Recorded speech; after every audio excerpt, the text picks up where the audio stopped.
Bismillahirrahmanirrahim. Assalamualaikum warahmatullahi wabarakatuh. Waalaikumsalam warahmatullahi wabarakatuh. Selamat pagi anak-anak. Pagi, Pak. Apa semuanya? Baik. Sehat? Sehat. Semangat? Semangat. Mana semangatnya? Tepuk semangat.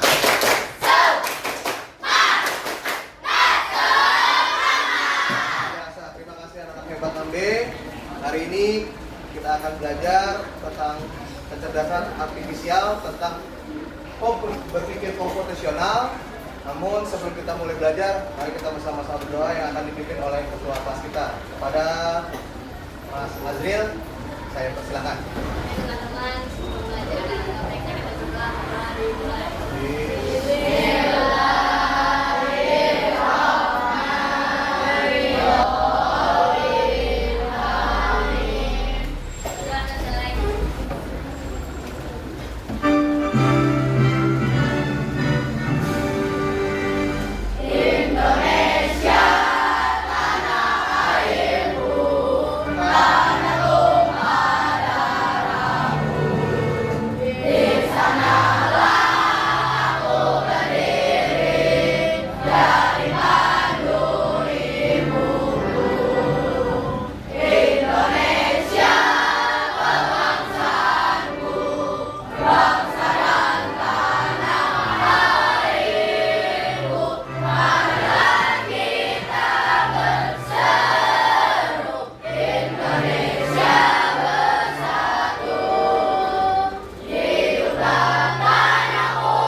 Kalian masih hafal perkalian 1 sampai 10?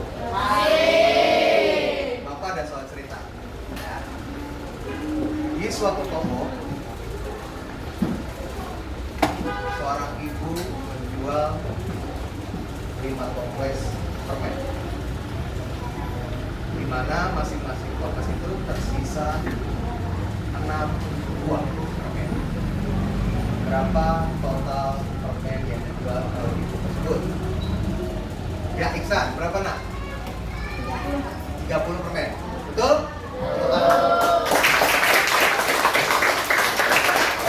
Oke, yang kedua, ada soal cerita berikutnya.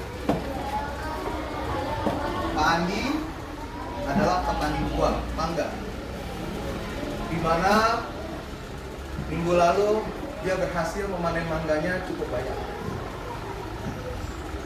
Pak Andi memiliki 3 peti mangga yang siap dijual ke pasar, di mana setiap peti tersebut terdapat 10 buah mangga.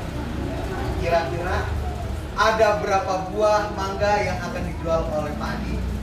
Ya, Mas Badri? 30 buah, betul?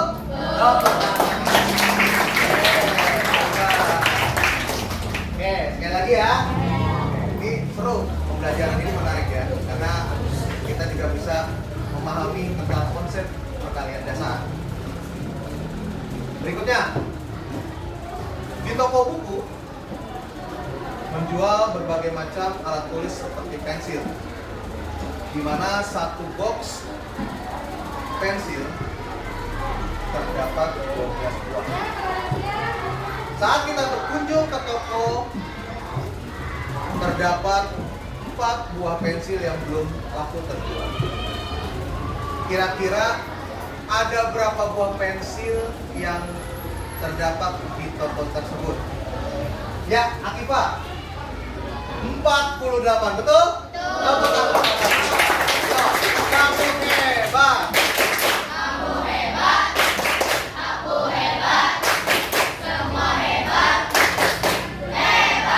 Tadi konsep perkalian yang sudah Bapak berikan pertanyaan otomatik tadi adalah membangkitkan materi pelajaran kita tentang perkalian dasar.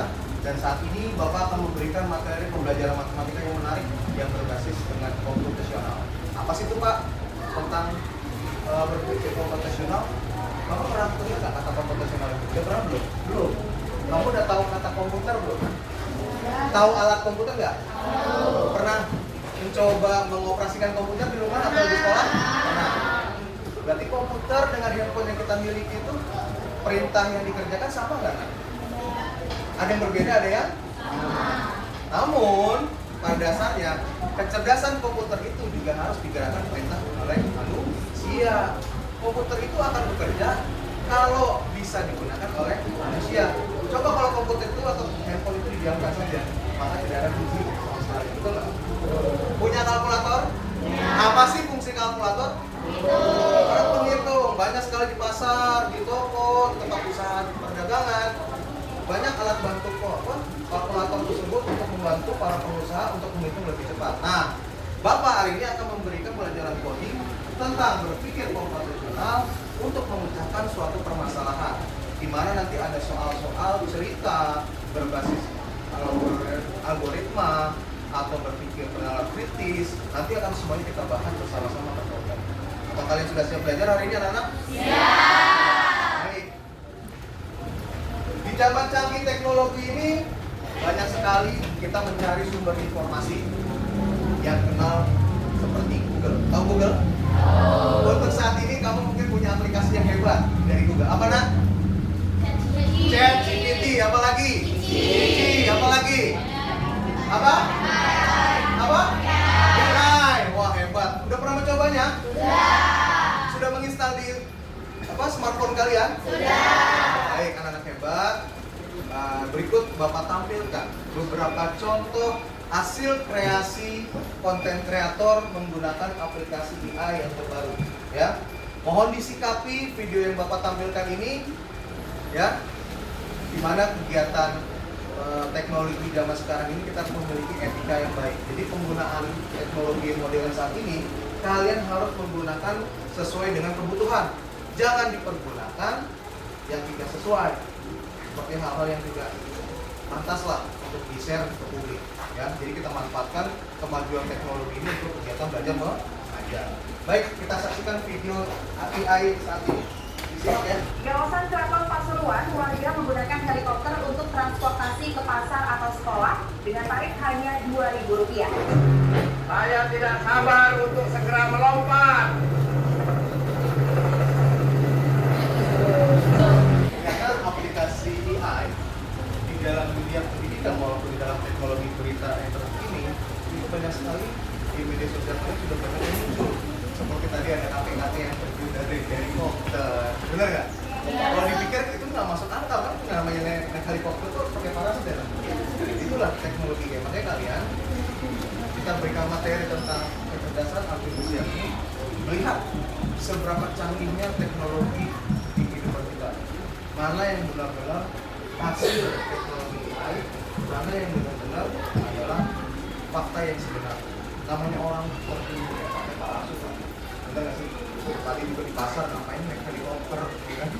Ya pokoknya tadi kegiatan-kegiatan yang disajikan dalam video tadi merupakan hasil karya anak-anak bangsa kita yang sudah memiliki kemampuan belajar. Dan kalian akan Bapak berikan materi dasar tentang coding, ya. Nah, ya berpikir komputasional. Apa sih Pak berpikir komputasional itu? Silakan Keisha dibaca, Keisha. Bukan berarti ya, berpikir komputasional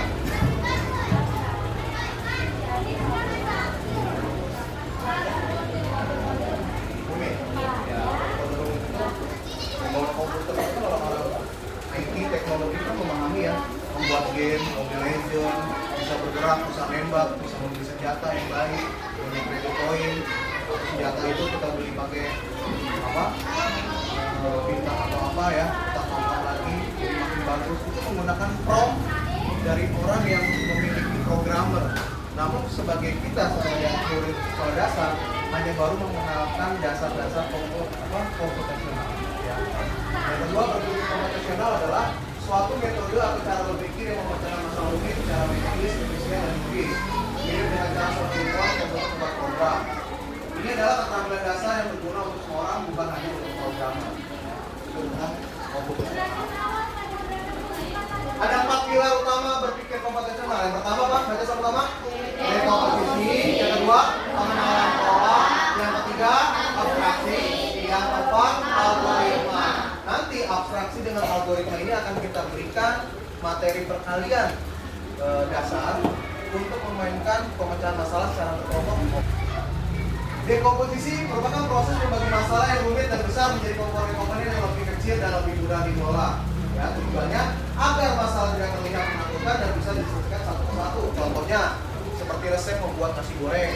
Seperti kamu belajar bahasa Indonesia waktu di kelas 4 dan kelas 5, belajar tentang pelajaran prosedur, teks prosedur. Tahu nggak? Tahap-tahap membuat nasi goreng, membuat jus buah, pernah kan? Harus menyiapkan buahnya dan lain-lain. Begitu juga buat nasi goreng, apa yang harus disiapkan sampai akhirnya nanti bisa disajikan atau bisa dikonsumsi. Ya, itu adalah dekomposisi. Dan berikutnya yaitu pengenalan pola. Pengenalan pola merupakan kemampuan untuk mengidentifikasi pola, tren, dan paralel dalam data atau di antara masalah-masalah kecil yang perlu dibaca. Tujuannya membuat solusi menjadi lebih efisien. Jika menemukan pola, kita bisa menyelesaikan masalah supaya dengan cara yang sama. Contoh sehari-hari saat membuat nasi goreng, langkah-langkahnya. Membuat mie goreng, langkah-langkahnya bisa. Siapa di sini yang pernah bikin nasi goreng? Pernah waktu pramuka ya? Ya pernah ya, waktu perkisa kemarin kelas 5 kita secara nggak langsung sudah belajar komputasional ya, dengan mengenal pola. Di mana alat-alat dan bahannya sudah kamu siapkan dan akan menjadi suatu nasi goreng yang bisa. Ya kan? Abstraksi yaitu prosedur untuk menghilangkan data yang tidak relevan atau berlebihan dan berkonsentrasi secara eksklusif pada fakta yang krusial.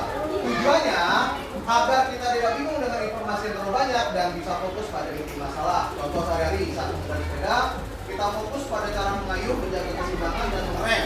Kita tidak perlu memikirkan bagaimana cara kerja detail setiap gear atau bahan pembuatannya.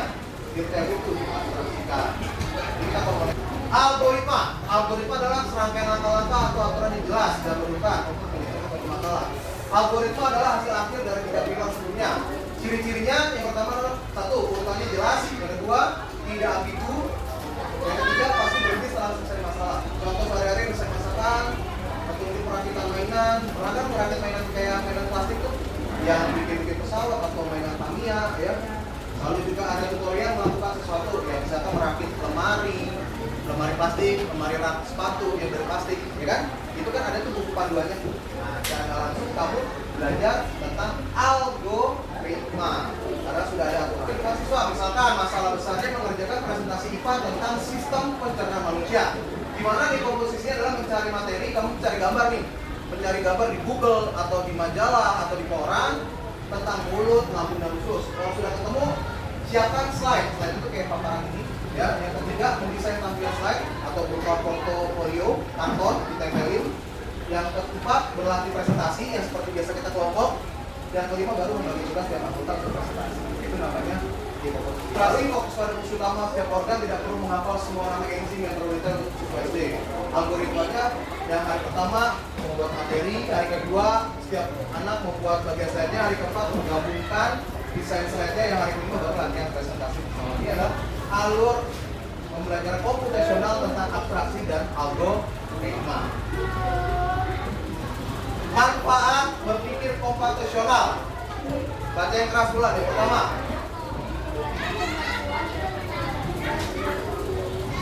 Oke, melatih kemampuan berpikir logis dan terstruktur. Yang kedua, Azril.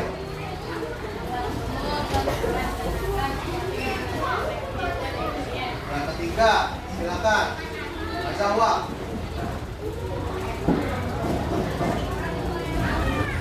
Oke, bisa dibantu, Akifah.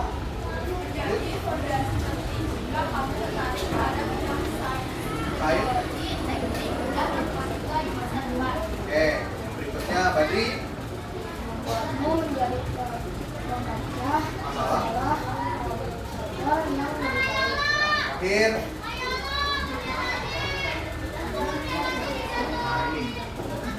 manfaat. Ya, kesimpulannya adalah berpikir komputasional adalah alat bantu berpikir yang bisa digunakan siapa saja untuk menghadapi tantangan apapun. Ya, seperti kita belajar matematik ini.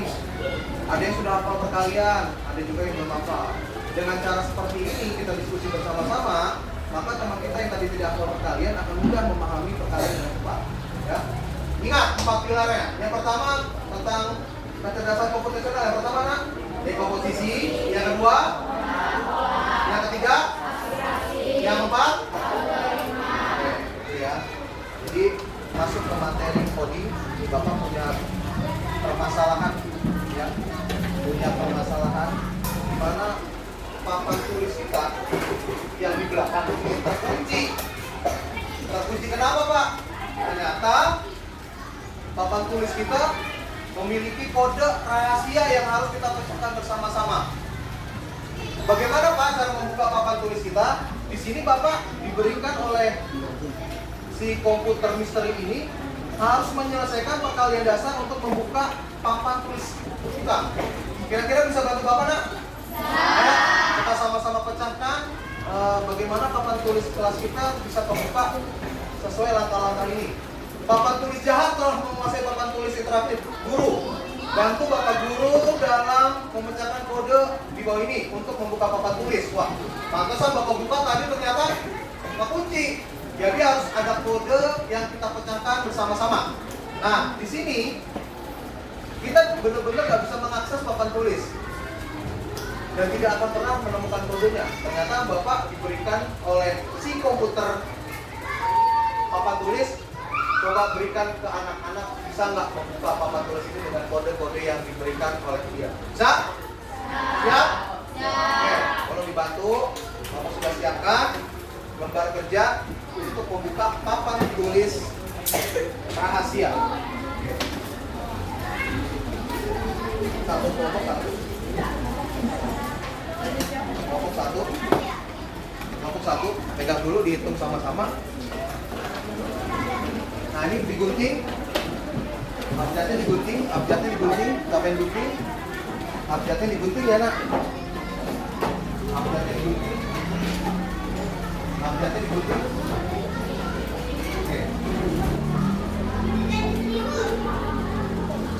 Oke, thank you. Ya, ayo. Ya, good, lanjut. Let's go.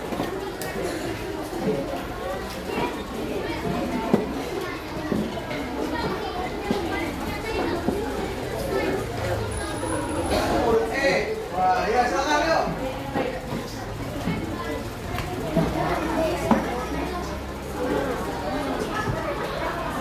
Oke, yuk. Ketemu. Oke. Ye. Ayo.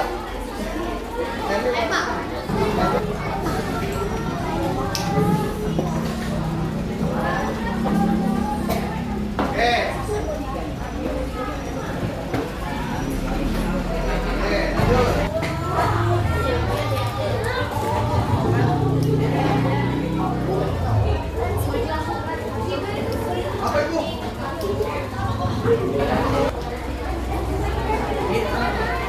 Oke, tentukan kode rahasia papan tulis kita, Nak.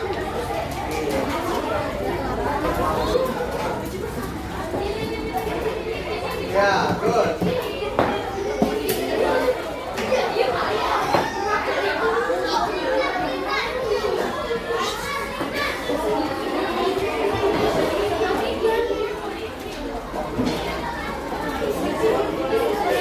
Boleh, coba silakan, Nak.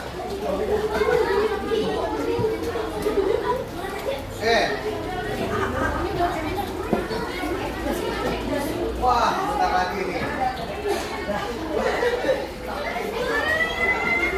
Ayo.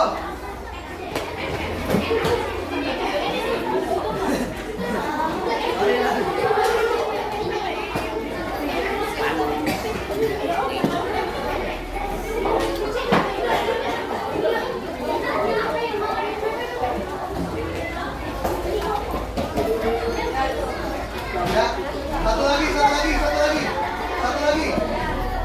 Iya.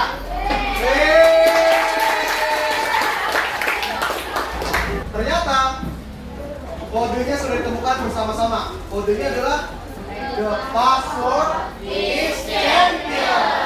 Oh, kira-kira benar nggak ya Pak? Password is champion. Coba kita geser. Dibantu dong, geser. Oke, lihat.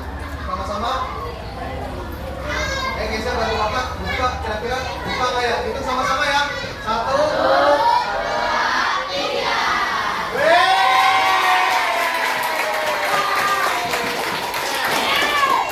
Akhirnya Bapak tulis Pak dulu terbuka dengan kode rahasia yang sudah kalian buat. Ini adalah pembelajaran komputasional dia dekomposisi dengan algoritma, di mana suatu permasalahan ternyata bisa kita kerjakan dengan mudah. Dengan teknik-teknik perkalian yang sudah kamu dapat, yang sudah kamu memiliki kemampuan perkalian dasar, ternyata monster komputer itu tidak kalah canggih dengan anak-anak tapi tepuk tangan buat anak-anak. Nanti kalian sudah hafal perkalian, ya. Jadi yang teman kita yang belum hafal perkalian dengan cara seperti ini, dengan mudah, dengan cepat untuk menghafal konsep dasar perkalian 1 sampai 10. Baik anak-anak, gimana? Seru nggak? Akhirnya terpekan juga papan tulis kita bisa terbuka. Ada pembelajaran coding tentang kecerdasan artifisial, yaitu menghitung nilai pada gambar melalui pola pikir komputasional. Di sini Bapak punya puzzle perkalian dasar yang harus kamu susun menjadi suatu gambar. Nanti kalau sudah selesai, tolong masing-masing kelompok untuk presentasikan di depan apakah hasilnya sudah sesuai atau belum. Siap? Oke, silakan. Satu aja buat presentasi sampai ke video. Oke, 2.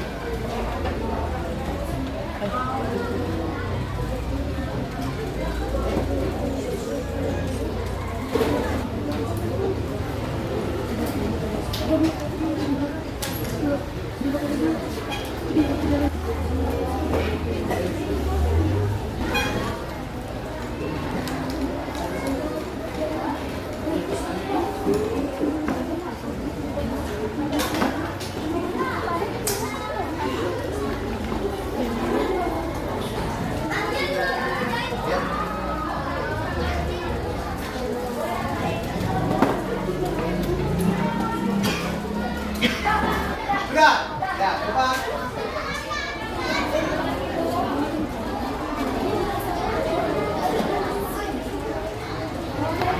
Baik.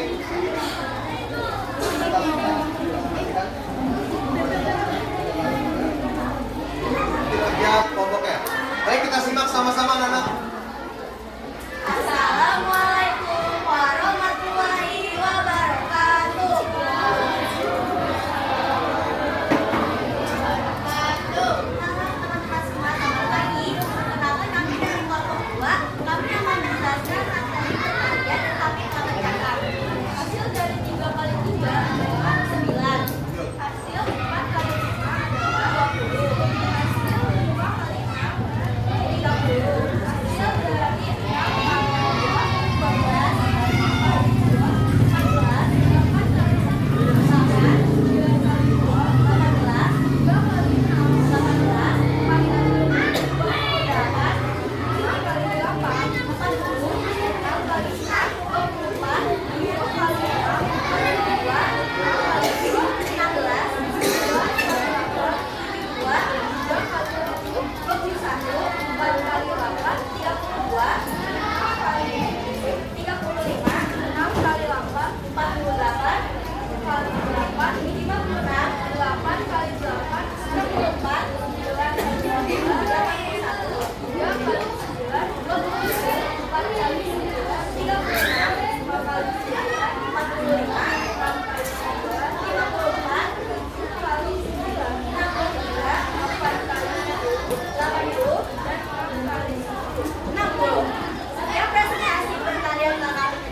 2 ya, luar biasa sudah memecahkan masalah puzzle dengan cepat. Untuk kelompok lain yang masih bisa perkalian dan pembagian dasar, mohon disimak video yang akan Bapak lakukan.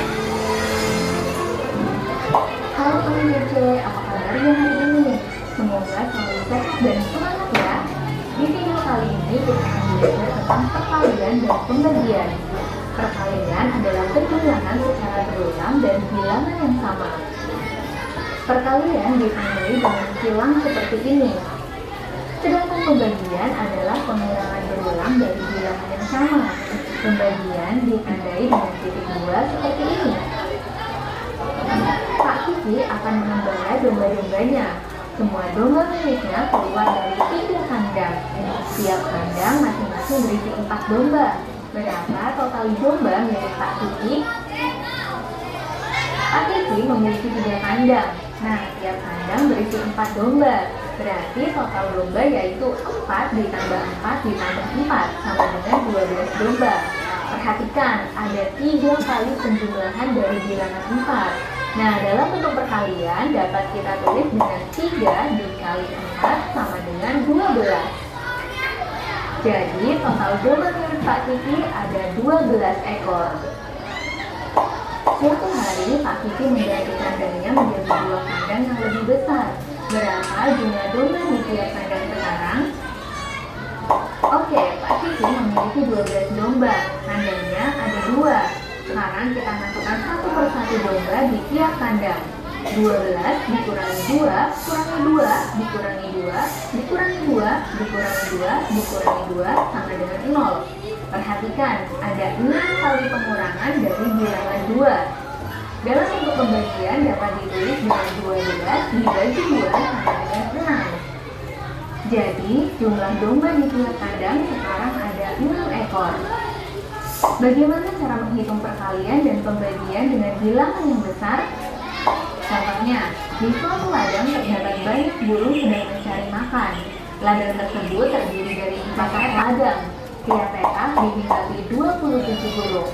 Total semua burung di ladang adalah 27 ditambah 27 ditambah 27 ditambah 27.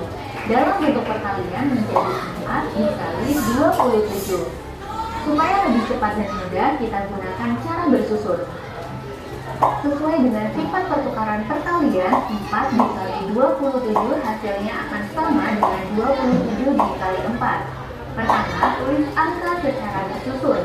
27 di atas, 4 di bawah. Lalu kalikan bilangan satuannya dulu.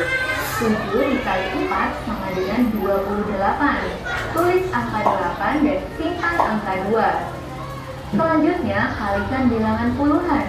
2 dikali 4 sama dengan 8. Kemudian 8 ditambah 2 yang tadi disimpan. 8 ditambah 2 sama dengan 10. Jadi, total burung di ladang adalah 108 ekor. Nah, kalau teman kece mau latihan soal lebih banyak lagi, Dengan metode pembelajaran perkalian dan konsep dasar pembagian dan perkalian yang kamu simak barusan, Bapak memiliki kuis game interaktif yang kamu bisa mainkan di rumah menggunakan handphone atau laptop kalian dengan situs web yang Bapak akan sajikan. Di sini banyak sekali kuis interaktif, ya. Contohnya ada yground.com, lalu juga ada game aplikasi seperti Jodoh MTK.mycanva.site, ya. Di sini nanti kamu bisa berlatih menggunakan handphone di rumah. Jadi penggunaan smartphone itu tidak hanya di bermain game saja, nah. Ternyata untuk belajar pun kita bisa mengakses seperti ini. Dengan sendirinya kita bisa bermain perkalian dasar untuk menentukan jawaban yang ada di game tersebut. Nah, kebetulan Bapak sudah mau menunjukkan menggunakan aplikasi Jodoh MTK.my.canva.site, ya. Nanti akan Bapak berikan setelah pelajaran ini. Ini adalah soal perkalian dengan jawabannya. Yuk kita sama-sama hitung sama-sama. 3 kali 4 berapa, Nak? Mana kan 12? Ya. Oke, 7 kali 8? Berapa, Nak? 6. Tarik. Lagi. Setengah kali 6? Ya.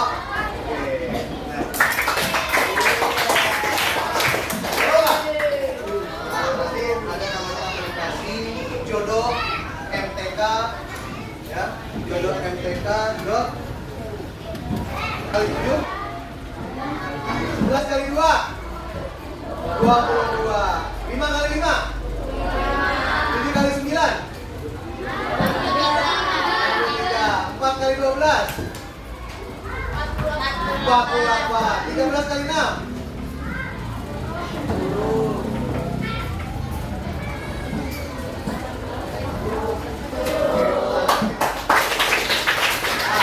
Game interaktif ini kalian bisa mainkan ya, berbasis kompetisional dengan perintah prompt dari smartphone kalian di rumah yang terhubung dengan internet menggunakan ydrop.com. ydrop.com. Jadi kamu bisa mengakses pembelajaran matematika dengan menyenangkan, dan dengan demikian kamu bisa belajar mandiri di rumah ya, tanpa harus disuruh bapak ibu guru atau orang tua. Kamu bisa bermain game edukasi berbasis digital dengan bantuan alat canggih yang sudah mulai banyak.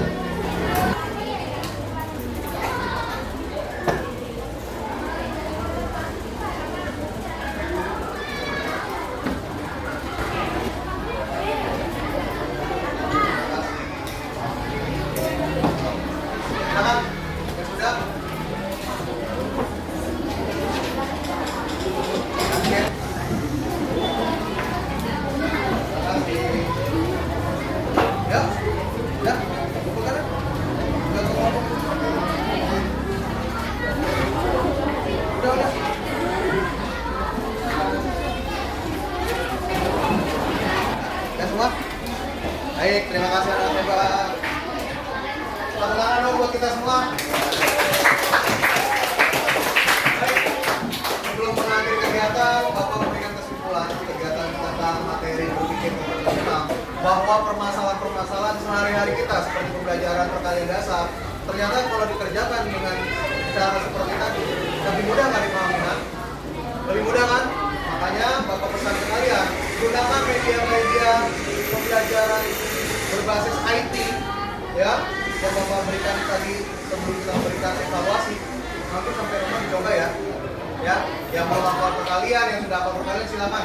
Daripada handphone kamu mainkan hanya game-game saja, lebih baik handphone itu kita gunakan untuk menggali informasi dan pengetahuan tentang perkalian.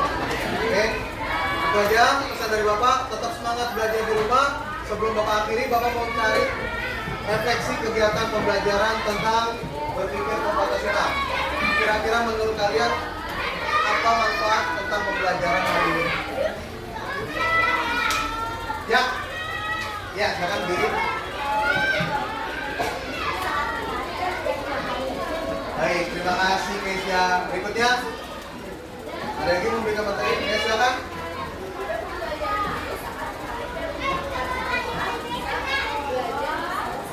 Oke, terima kasih Akifa. Silakan.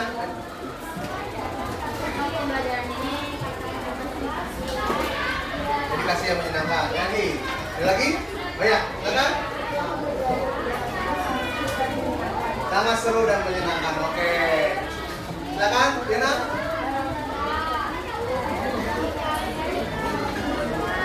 Dengan belajar coding, kamu bisa dapat memecahkan matematika dasar, perkalian matematika dasar. Terima kasih. Selanjutnya.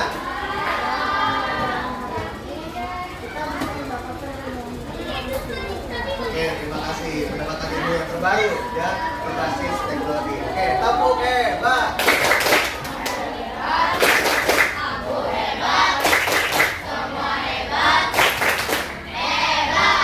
Anak-anak hari ini menyenangkan? Seru? Baik, terima kasih atas keseruan hari ini. Karena waktu sebentar lagi akan istirahat, mari bersama-sama kita berdoa. Semoga ilmu yang didapat pada hari ini sangat bermanfaat untuk kita dan menambah wawasan baru dalam dunia teknologi berbasis kompetisional. Mari kita bersama-sama berdoa menurut kepercayaan masing-masing. Berdoa mulai.